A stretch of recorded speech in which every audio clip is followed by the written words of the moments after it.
include AI, sugar used for weight loss, which you shouldn't use. Doesn't work. Yes. And some other topics regarding coffee, caffeine, and the Super Bowl. Yes. We're going to kick it off, with the game coming up on Sunday. I'm sure everybody's preparing. We also talked about it on Tuesday a little bit. But this one is even better because there are some companies giving away some free items after and during the big game, including the pet food and treat company Chewy. They are giving away thousands of treats and toys for birds, dogs, and cats, but that's only if the Eagles win. Now, of course, they're going to pick the Eagles. They're a little bit partial to animals over maybe the Chiefs mascot, of course, but if the Eagles win on Sunday after the game, Chewy is going to send out some codes, some text to you codes, so you can sign up for that on their website, and they'll send it out to you, and you can get a free treat for whatever animal you might have in your house. Some local places that are doing some great giveaways includes Applebee's. If you spend $40 or more online, they're giving away 20 free wings. That sounds exciting. I might have to take advantage of that because I'm a big Applebee's fan. So. Oh, interesting. Are you more Applebee's or Chili's? Applebee's. Oh, all right. Actually, wait. Which one? I think it's Chili's. Wait, hold on, because I think they have the right. Yeah, yes, that is Chili's. Yeah. I'm sorry, Applebee's. I like you, but I mean, come on, those rectangle. I know they're so good. That's the only reason I go to Chili's is actually for the tacos. But I mean, aside from that, there's also if for some of our viewers, especially those morning people that like to go to get their coffee. There's I believe it's Starbucks. It's also doing something after the day after the big game on Monday that they're doing something. I forgot exactly what it was, but check out their website if you want to learn more about that. Free coffee if you're a rewards member or there's just one of their valued customers. A ton of stores, local and national, that are doing these kind of giveaways, especially for kind of the big game happening this Sunday. And if you want to take advantage of this, please look at those websites to figure out how you can take advantage of them. I know for a fact that I am. Kate, are you going to be doing that? Probably not, considering I don't eat wings, but I'm going to tease something for our show tomorrow. If you join us on Good Morning Black Hills, we're going to be joined by Wings and Rings, and you're going to see us have a little bit of a wing eating contest. I'm going to be enjoying some cauliflower wings from there, but they're one of the local places that you can check out for your Super Bowl necessities, and I'm excited to see kind of what they have in store as well. You can also check out Buffalo Wild Wings for some more deals. Another local place that has some great stuff for you, but I'm excited. Yeah, you should join us tomorrow and see Humberto lose a wing eating contest. Especially since what I heard from you is they're going to be a little bit on the spicier end. I know. Well, I hope so. Do you like spicy stuff? I do. I'm a fan of it, but I think there's a point where maybe a little too much spice is a little too much, and maybe it's not pleasant to you can enjoy it after a while. This is kind of. I was gonna say, I know some of our viewers are very big spice fans, so it's like. So good. If you like spice, good for you. Yeah. Not for me as much. No, all right. Well, jumping from one food to another, we talked about using sugar substitutes for weight loss and kind of how that can impact your diet goals, whether you're trying to gain or lose weight. What are some of those rules there?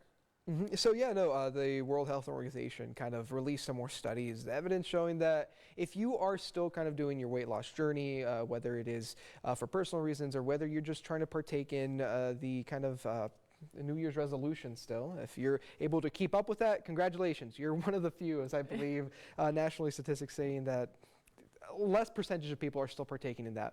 So more power to you. It's January 9th. Yes. People give up. So it's been over a month now. So if you're well above average if you're still doing your New Year's resolution. More power to you. But the study by the World Health Organization did say, if you using sugar substitute doesn't actually help on your weight loss journey. It says replacing free sugars with non-sugar or non-sweeteners does not help people control their weight long term.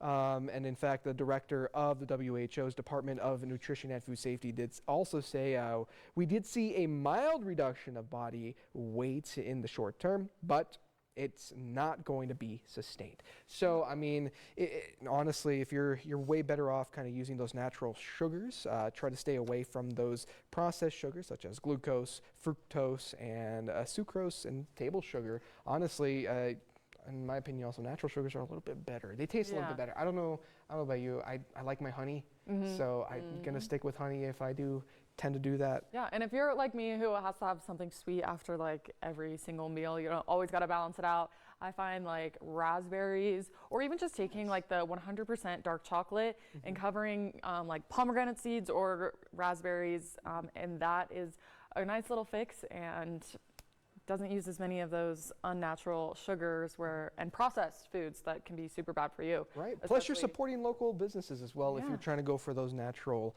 outlets. Since there's a lot of places around here that offer natural sugars as a kind of a way to kind of get away from those processed sugars. Also, the WHO kind of recommends adults and children reduce their daily intake of free sugars to less than 10% of their total energy intake. That's also kind of stated here for the World Health Organization study. So, kind of keep it between 6 teaspoons a day, Oh, all right. Well, which is not, I mean, that doesn't honestly, seem like a lot, but I feel like if you poured it out on the table, it'd be a little bit of a mountain. A little Yeah. mound there, which isn't too bad. And again, as I always say, you know, it's up to you to decide what you want to eat. But this is just some recommendations in case you are kind of looking to continue that weight loss journey. Use natural sugars as substitute. Sugar substitutes don't really aid in that. That's right. And from one sugar to another, experts are also saying that your caffeine intake has a huge impact on your health, especially for your kids if they're under 18.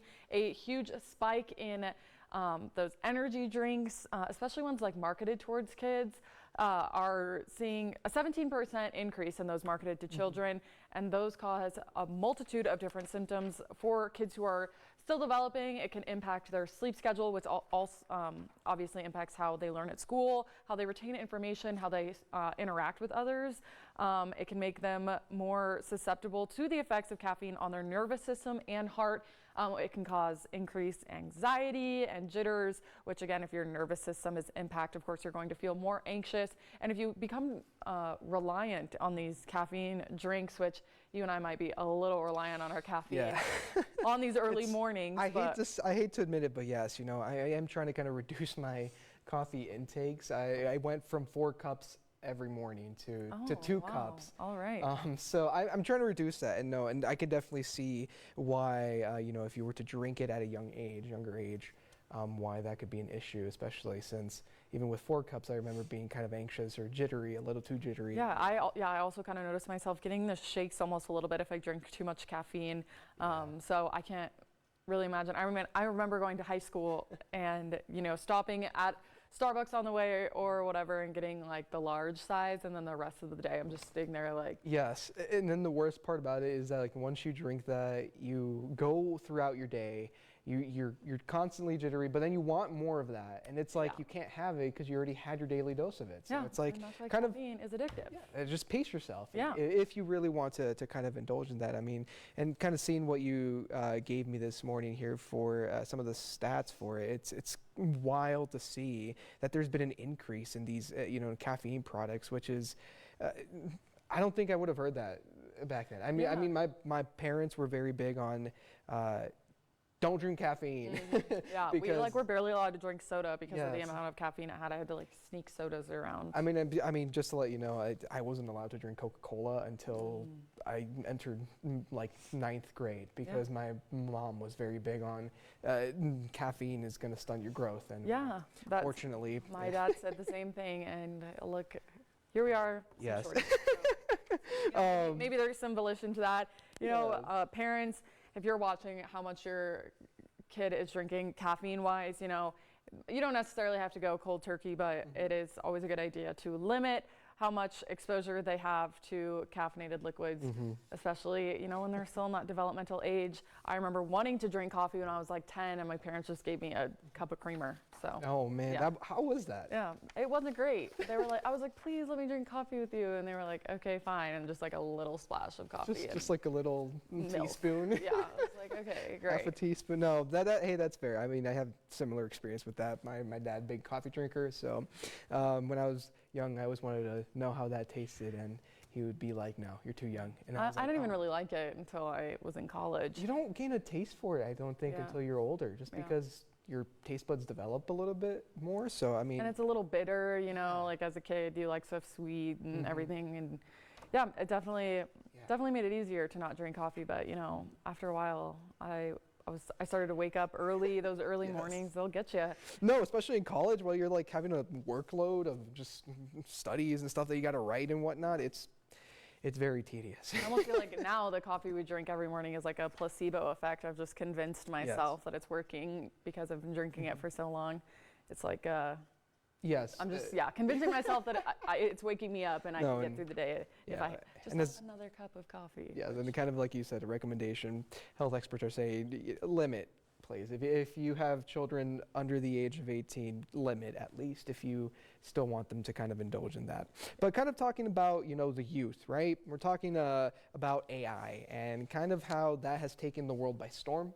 I know that nowadays you see AI everywhere. AI generated images, videos, text, quite literally everything. I know for a fact that on my phone, Apple recently released their new AI thing where it can tell what you are writing and how to fix it if you're sending a text. So which is, you know, to think that we've come so far. But anyways, aside from that, there's been an increase in fake content, and it's been very visible through the youth here in the nation, where a study that was conducted by a nonprofit called Common Sense Media said that 1,000 teens, ages 13 to 18, kind of gave their experience about AI, and they said about 35% reported being deceived by fake content online.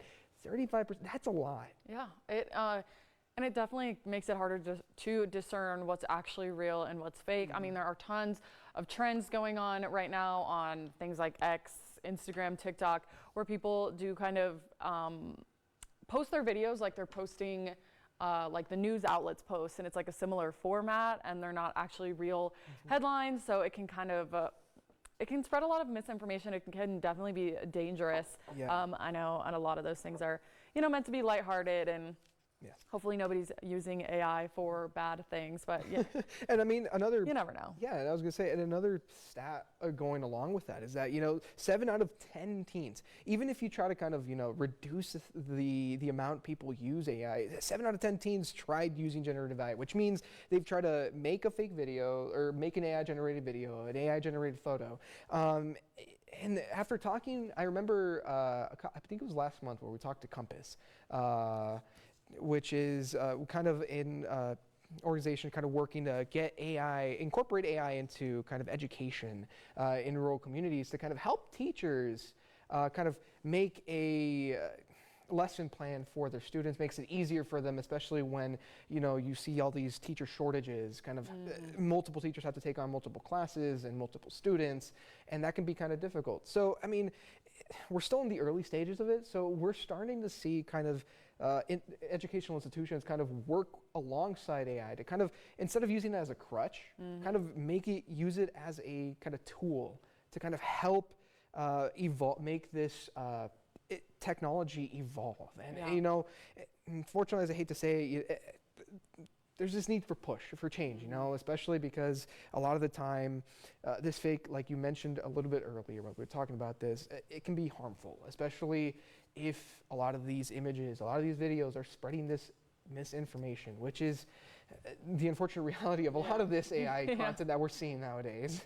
Yeah, people aren't necessarily using it for the right stuff, but I think, you know, regulations and pushes for regulations and changes among AI can make it a beneficial tool for teachers in education, or, you know, even nurses and all of those other professions. But it also, you know, you have to watch out for how people are using it to generate fake images, fake news, fake media, all of that stuff. It can really, honestly, AI can make or break someone's opinion on something, make or break how they feel about something or someone.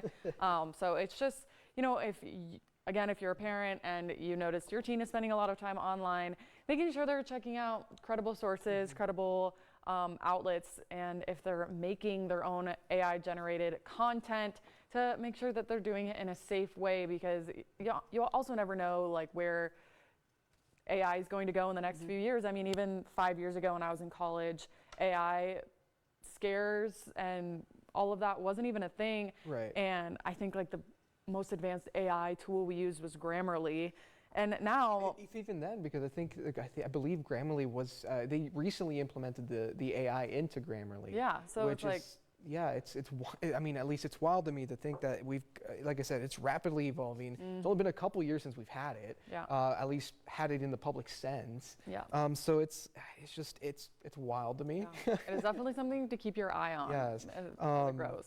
Would you have said, okay, this is a question for you, Kate. Would you, I guess, talking about AI now, that, and curiosity, would you have used it if it were available to you, like, during high school, middle school? No, I still have never used AI for anything. I think it can become, like you said, a crutch. It can become very dangerous, and I love being able to use my own voice and use my own, even limited skills when it comes to some things, to kind of figure out my own opinion on things, kind of how I feel about things, and I don't necessarily want to have to rely on computers and technology to, write sentences or give me information, or AI generate an image of me and some celebrity. Right. Like if I want to have a picture of me and a celebrity, I'll really work for it and go find them and take a picture. But I've never done that either. So. No, and that's fair. I mean, just kind of talking a little bit about that, I know for a fact that when I first started seeing all these kind of generative AI tools, I know I used it once, and that's all I've used it for, was just once to kind of see how it was, see how it works, because just out of curiosity. But I mean, even now, if you were to go back to the to the website, it's vastly changed. It's not even the same thing that when I first heard about it. It's not even the same anymore. Yeah, the quality of the images and the videos, and even like voices now, and like the way that the movements are made for AI generated stuff has changed drastically even in the last year. I remember last year, like when AI was just becoming big headlines, making big headlines, like every AI generated image had some weird it was something, like it looked like they were melting, they had extra fingers. It was, I mean, even today you could still see, and then there's like a ton of studies being done where they're like, is this even healthy? What kind of issues does this cause to the human brain? Which is, it's interesting, and it's always something to keep an eye out for. And not saying that it's a bad thing, it's just saying that, there's still a lot of work that needs to be done in order for us to study these, the effects of AI. Since it's so new and it's happening so fast, there's just not, I feel like there's just not enough time to kind of study it hand in hand. Yeah, this is probably how people felt when television was invented, right? Especially with color. I remember seeing a lot of those old videos where like colors started coming into like TVs and whatnot. Oh, that was fun. It's always fun to see those videos whenever you get the chance. But before we kind of start to wrap up here, just as a quick reminder, because it is something that's happening, and it's something that we kind of covered here on whether it's at the desk or kind of on our morning shows, Good Morning KOTA Territory and Good Morning Black Hills. It is the event happening this weekend in Hill City. Yeah, big event happening this weekend. Despite the cold temperatures, people can still head over to Hill City for the Tour de Chocolate and the Polar Bear Chili Cook-Off. So whether you are into something sweet or savory, I know we just talked about the dangers of sugars, but you can forget that on the weekends, and you can head to Hill City for their Tour de Chocolate. You can check out over 26 businesses are participating, so you can get some chocolates from there, check out the local businesses Hill City has to offer, and then you can go have lunch and decide which chili you're going to find the best, I guess. Yeah. No, and it's funny because our guest yesterday, what more could you want on the weekends? Chocolate, chili, come on. I know. There's probably wine involved too. Yes, so probably, most likely. Might find Eric Gardner there. Yes. But if you're interested, be sure to be there Saturday 8th from 11 a.m. to 2 p.m. All right. Which is always an exciting time. Good to kind of support those local businesses, local events happening in the area. Also, the stock show and rodeo is still going on. So it ends this weekend. So if you haven't checked it out yet, make sure to get down there. I'm heading there tomorrow to check out some of the events. So nice. I already headed there yesterday to kind of check out some of the vendors. Did you see the kangaroos? I at did. The petting zoo? I did. Was it cool? It was fun. I enjoyed seeing all the live animals. All right. Well, speaking of kangaroos, tune in to Good Morning Up Black Hills tomorrow, where I'm going to be talking about how IVF is being used in kangaroos now. So that's pretty cool. Help stop some of the endangerment that's happening to those animals in Australia. Well, I'm excited to hear more about that. You said tomorrow, right? Yes. Perfect. Well, I'm excited to hear about it tomorrow. But for now, thank you for tuning in to the KOTA Now First Sip, second episode. Be sure to tune in again next week, Tuesday and Thursday, for the next two episodes of First Sip. But for now, thank you for tuning in. I'm Humberto de Sanchez. And I'm Kate Robinson. Have a good day.